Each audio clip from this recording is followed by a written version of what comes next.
Hey everyone! I'm Albert Boris. Alright, so I don't really know how to express myself, but oh my god, Daisy Circuit! Don't celebrate just yet. What are you talking about?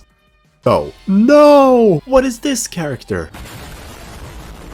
Okay, I think I need to collect myself. Alright. A couple of hours ago, Nintendo aired their annual September Direct, giving us a 40-minute showcase of upcoming Nintendo games. On the whole, it didn't really captivate me that much, sadly. Admittedly, my expectations were pretty high after the June Direct we got a couple of months back, so in hindsight, I shouldn't really be surprised, but that's not to say that this Direct wasn't with its own charm.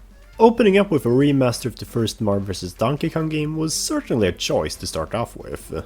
I've personally never played a Mario vs. DK game before, so it definitely didn't hurt to learn more about it. Of course, we also got more info on the new Super Mario RPG remaster, as well as a better overview on the new Princess Peach game, the latter of which, in my opinion, is probably one of the most bizarre looking Mario games of all time. I couldn't even quite make out what it was about at first, but Peach saving a theater while taking on different occupations? Count me in, I can't wait to see how it turns out. An F-Zero 99 certainly looks nice. Personally, the remaster for Paper Mario The Thousand Year Door was probably my most hyped announcement, as a longtime Mario RPG fan who grew up with this game. Although it wasn't quite the most shocking announcement. The most shocking announcement was the lack of Super Mario Bros. Wonder news. Nah, who am I kidding? It already got its own dedicated direct last month. The most shocking announcement for me was Wave 6 of the Mario Kart 8 Deluxe Booster Course Pass. Not the fact that it happened, obviously we all knew we'd hear some news about it. After all, the last 3 directs all gave us teasers for the past 3 waves. What was shocking was what was announced. You're probably not alone if you thought they'd give us a sneak peek of one of the Nitros like Piranha Plant Cove and like 2 characters at best. Instead, they showed us Daisy Circuit from Mario Kart Wii right from the get-go. To say that it made me super happy as someone who predicted it for Wave 6 would be a huge understatement. I haven't felt this rush of joy since DS Mario Circuit was announced. In my opinion, it's always been one of the most unique circuit courses in the series, not to mention one of Mario Kart Wii's most underrated nitros. I feel safe to say that I'm very pleasant with how it's looking to turn out. Visually, it's already looking to become one of my favorite courses in the Boost Course Pass, with the sunset bathing over the soothing harbor town. Okay, the statues look kinda cheap, but the road texturing, the water, the lighting, I love it. Even gameplay-wise, there appears to be some changes, as a glider will now activate after you take the staircase shortcut, and dash panels have been added to the 180-degree turn circling the lighthouse. I do not want to imagine what that's like on 200cc. I especially love the confetti they added.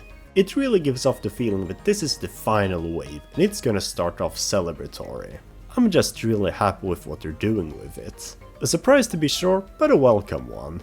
Just as big of a surprise were the characters introduced. We'll be getting not 1, not 2, but 4 different characters. This wasn't really as pleasant though.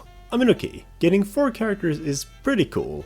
I was a bit afraid whether or not we'd only get 2, considering that's the amount of slots remaining on the character select screen, but looking back, sometimes less is more. Funky Kong was probably a character most people expected to see return. He's one of the most revered Mario Kart characters of all time, hailing from one of the best-selling Mario Kart games ever, so obviously his inclusion would boost sales.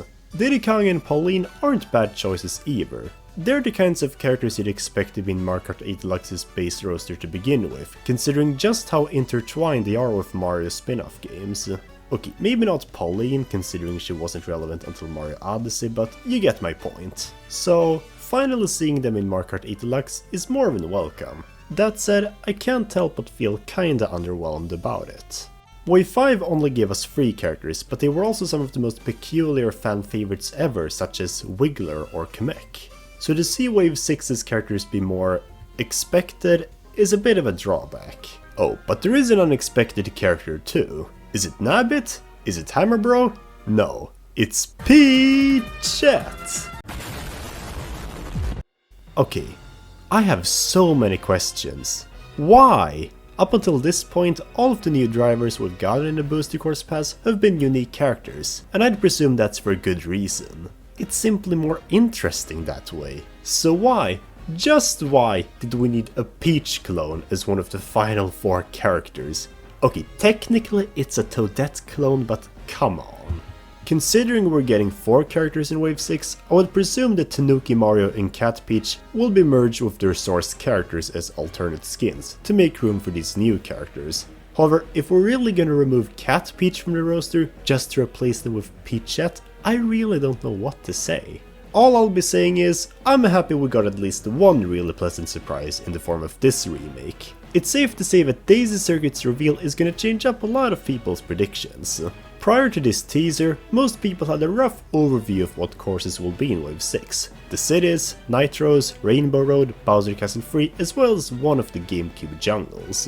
The 8th slot was always a bit up in the air, but now that that's out of the way, the only mystery remaining is really whichever GameCube jungle will be arriving. Assuming Nintendo won't troll us with Mushroom Bridge or Vanilla Lake.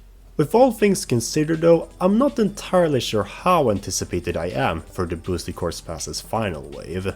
It's been an incredibly long and satisfying journey. To think that Mario Kart 8 Deluxe's contents would be doubled in size over the span of 2 years is something probably no one expected until it happened, and watching it all unfold has been some of the most exciting times ever to be a Mario Kart fan, especially with how much better each following wave has become. However, I can't help but feel that Wave 6 is gonna leave us on a bit of a bitter mark, and I don't think I'm alone in feeling this. Of course, the characters introduced are one thing, but the courses too, to be honest. Waves 4 and 5 gave us brand new tracks based around Yoshi's Island and the bathroom, both of which went all out on their theme, with so many different course elements. Meanwhile, Wave 6 is probably gonna have Piranha Plant Cove and Pipeline, which aren't bad tracks, but in comparison to what we just got, I can't say they're more imaginative or mind-blowing. Somewhat the same can be said for the city courses. Wave 5 gave us 3 of the most unique city tracks ever, combining multiple course elements and often taking place outside of metropolitan areas.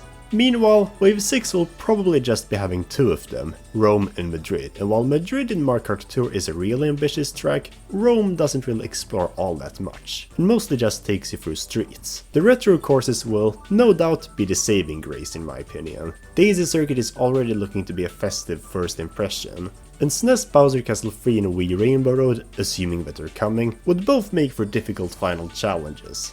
Even if I think to myself, really?